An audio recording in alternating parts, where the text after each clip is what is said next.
a banger. Go out with a bang or don't go out at all, right?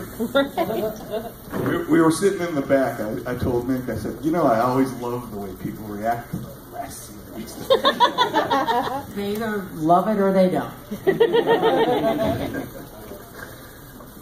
So, of the who are the virgins? And you're still here. Thank you. How many are going to have nightmares? How many of you will forget this film? Okay, 1971, 2014. Really, still kind of a punch, isn't it? People who've never seen it. Yeah, 42 years and 40-some pounds ago. Well, I thought it was kind of funny because Pink Flamingos, if you don't know, you know, like we mentioned before, it was actually John's first color film, and it was essentially shot on weekends, right? Yeah, it was. It was shot on Saturdays and Sundays because all of us had some sort of job. Yeah, and John would kind of like, you know, try to gather money during the week to keep filming every weekend. So what was the shooting schedule like? Long and unfed. We did not have food on the sets. Every now and then somebody would make a run to a sub shop, but I mean, we didn't have anything like craft services and not only that, but John would have to drive around and pick everybody up, drive into the set, and then you'd have to wait until everybody else was finished, whether you were finished or not, so that John could take you home. Wow. So he was crew. And also filmed on, like we call what the beg, barter, and steal film, like the car you drove around was like, you know, somebody's car that John promised scenes to, and then they were cut, but he still got to use the car. He still got to use the car. Yeah. Well, the scenes were filmed. Some of the scenes were filmed, but they just never got. They just didn't. Yeah. Cut the movie would have been 4 hours long. Even the house that you and David. John and I actually lived in the house that was our. John and I were roommates in the house that David and I lived in the movie. Yeah, I was the one with the red hair, by the way, in case any of you don't know. And David, we were talking about that. I asked Mink earlier that David, there was for that blue hair, wasn't blue hair dye at the time like that. So he actually dyed his hair using magic markers. Oh, jeez. I always thought David Lockwood was a very good actor. He was a good actor. And I used red ink on mine. You couldn't buy my hair color either. No, I didn't. You didn't know that? Oh, yeah. That's actually something. Yeah, David would bleach my hair out to white, and then I would put red ink on it. Yeah, there was a scene that you probably happy was never filmed where like you were actually supposed to catch your hair on fire. Well, I am stupid enough that I actually said that I would, and then as the time drew near, I became panicked about it, and I had to go to John because he wanted me to sit in a chair and not respond. You know, he said, "Look, this is how we're going to do it. Somebody's going to have a match, and somebody else is going to have a bucket of water." Now, these weren't professional people. This would just happen. This would just be somebody a friend that didn't have anything else to do that day. And I panicked, and he said, "You're not going to respond. You're just going to pretend it's not happening." And fuck you. Yeah, exactly. So I really panicked. I mean, not only was I afraid of what was actually going to happen, but I was afraid I wouldn't be able to pull it off as an actor. Because that's kind of hard. Yeah, kinda. But he was not happy.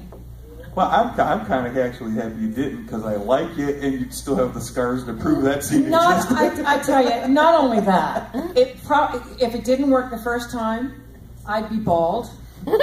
I would be bald, and nobody would remember after people see Divine eat dog shit. Nobody would remember it anyway. So I've never been sorry that I turned it down, but he was pretty annoyed. Well, I can sit here and bring little things up all the time, but especially the newbies. We want some questions from some newbies. Has anybody got anything? Oh, come on.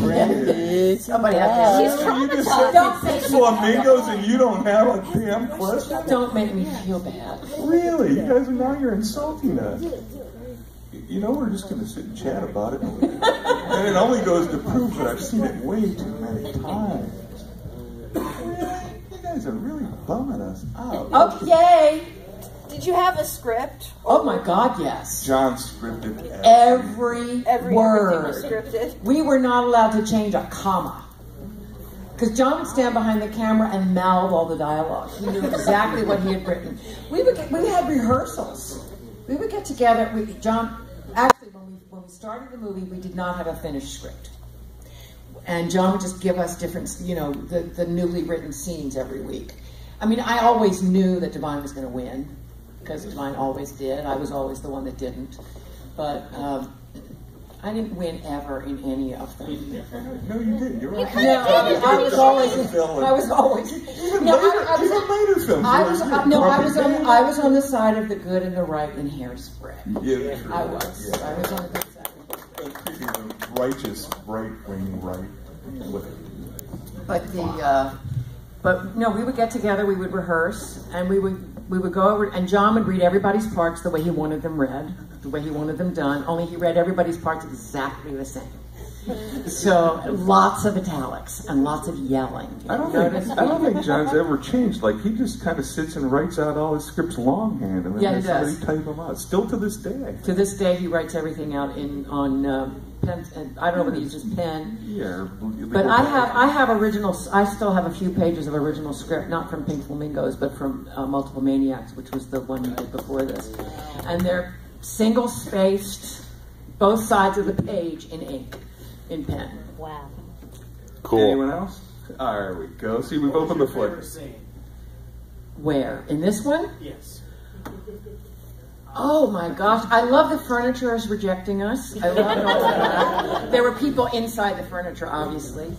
I mean, we didn't have money for mechanical furniture, so there were actually, the set designer, Vincent Pranio, was actually inside the couch making the cushions move. I like that scene. Well, I love there are two kinds of people.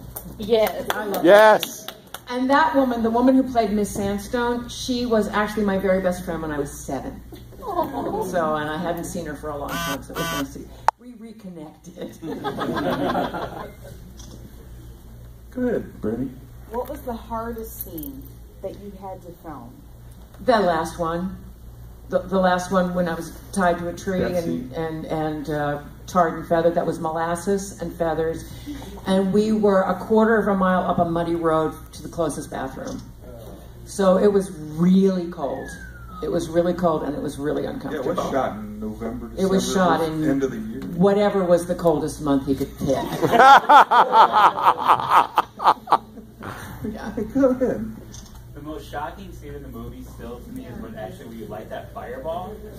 Oh, and I almost catch myself on fire. Yeah. And you know, when we're in the trailer sloshing the gasoline, that was real gasoline. Yeah, they did burn the thing down. We did burn it down. Although I have actually been asked if I still lived in the trailer. And it's like, I think this first of all, I never lived in the trailer. Second of all, I burned it down. So no, I don't. But what is disconcerting is that, you know, I'm naked in this movie. I mean, I don't care if you all see that because that body's been gone a long time. But people still occasionally do think I am a drag queen. Which I have to say, I have been naked on film. You should know better. Yeah, true. And not just once, but I think it's funny. We're going back to the trailer. I think the budget for, you know, set design and props was like a couple $100, and half of it went to buying that trailer. Went to buying the trailer. So it's left very little for everything and else. Poor Edith had to sit in that trailer in that place with no windows and no heat and no coat.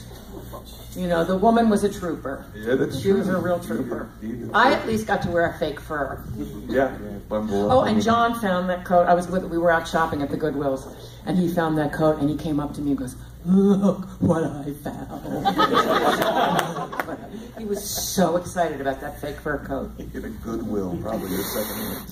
Oh, it was made of Purple Heart, but it was really, it cost In a $1. minute, we had one up here. Go ahead. Yeah. You had Were something. the names like Cotton and Cracker like a weird racial? No, it was definitely John. If you ever watch a John Waters movie, everybody has I'm going to weird answer names. that instead of me. There's weird names. Yeah, So everybody has weird names in a John Waters movie. John was recently here in town. Yeah, just 2 days ago. You know, he was just here the other. I was wondering if you have seen him in a while, and maybe there's anything new with the making of the movie. I have seen him, and we email. He emailed me to tell me, you know, to have a good time in Cleveland, and he was just here. No, we're still very good friends. The last time I saw him was early September. The Film Society of Lincoln Center in New York gave him a 50-year retrospective, which was pretty damned impressive. Yep. Especially considering the whole Yes. when the man shot for Underground, Right. you know, to have a 50-year retrospective. And just about everybody left alive who was in the early films was there, and it was really quite a wonderful. I was going to mention that as far as the it was whole, quite the a whole wonderful original evening. troupe, the Dreamlanders. A lot of us are gone. There's not a lot of them. Not a lot of us left. Anyone else? Something to say? Go ahead. Yeah. I always thought like your characters in John's movies were the best characters. What was your favorite character you played? Taffy Davenport in Female Trouble, definitely. I mean, I love Connie, but I related to Taffy. I really did, because Taffy was partially based on my own life. Not that my life had any resemblance to hers, but my being an odd child. But I mean, I also really, really love Peggy Gray. I mean, I like them all. It's like asking me what my favorite child would be. You can tell they're friends because John will always write that part going, "It's for you." Right. She likes to hear me use bad language, and I use a lot of that in Female Trouble. So yeah, I think Female Trouble is one of my it's personal actually my favorites. Anything else? Come on, what do you guys? I always wondered, what did you do with the chickens after that scene? They were eaten. Yeah, there was one actually, sad but true, one was actually accidentally killed during the scene. Possibly. I wasn't there that But then day. they did. I think But there was some. I Bonnie think there and was a Crackers scene were shot. actually boyfriend-girlfriend in real life at the time, and they ate the chicken. Yeah, I think there was one accidentally killed. They did shoot. John shot a scene where they did eat them just to justify it, but they did it. Yeah, I heard they ate the chicken. Yeah. Yeah. No, they were eaten. They were not tortured. They were just. Yeah. I don't think they had a good time. I don't know. I don't think they were really thrilled to be in the movie. Can anybody answer that question? Did the chickens have a good time? No. We do really want to know. I don't think that dog had a really good time either. That dog, they followed that dog around for hours. Hours. That's kind of notorious. They tried everything, and that poor dog was. You could see at the end. My favorite part is that poor dog is shaking so bad. That's awesome. He's like, oh Jesus! It was a girl dog. Make it end. Her name was Nazi, I think. But it's just like, oh, thank you. Go. Yeah. There's a lot of long takes. How many times did it take you to get through? Because there's not a lot of cuts in the dialogue. You shoot those a lot of times? Most of them once. Most of them we got through once. Budgetary reasons, or just? Well, I mean, we weren't. They're all done in master shots. There are no cutaways in that movie, and so we all went to the set knowing our lines because none of us wanted to be the one to blow a line 8 minutes into the scene because we'd have to start over from the beginning. Now there was one scene. Excuse me. Too much coffee.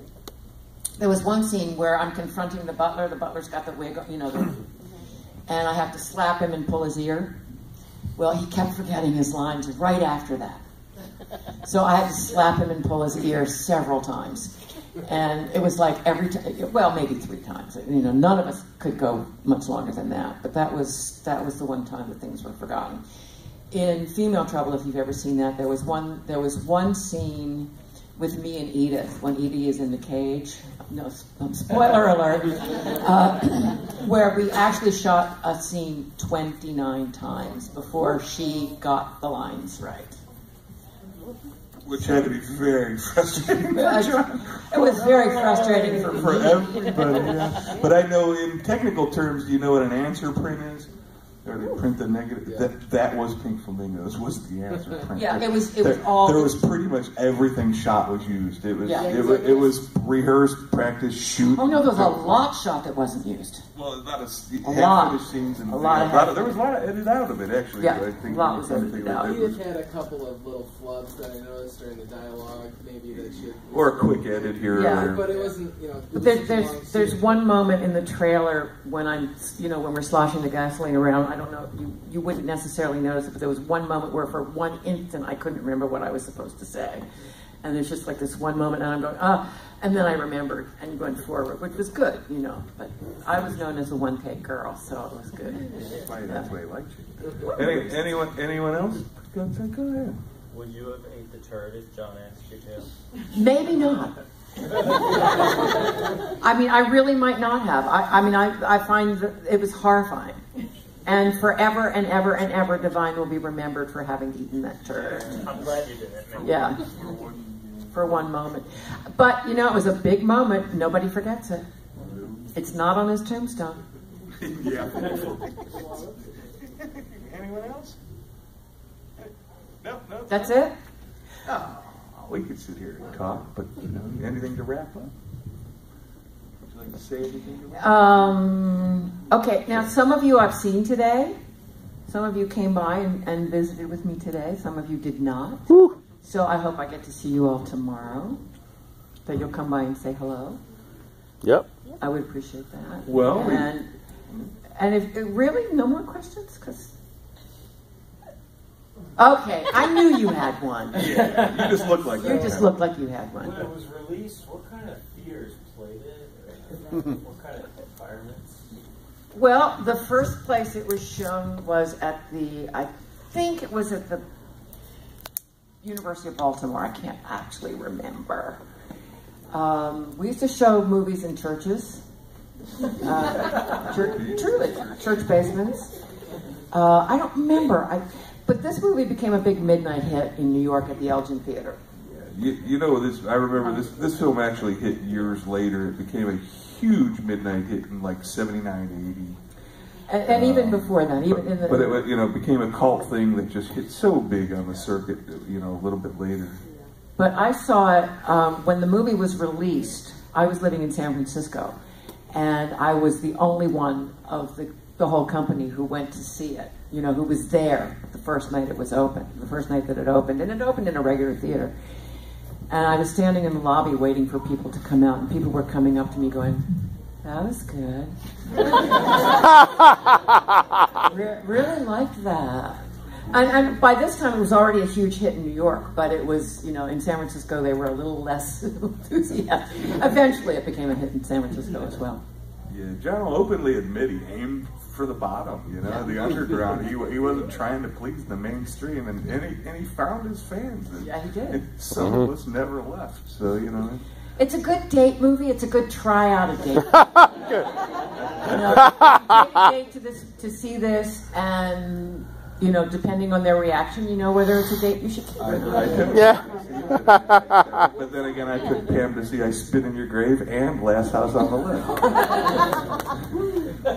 Neither of which I've ever seen. That's still okay. They have, and 24 years later, we're still married. So There you go. Anyone else have anything else to say?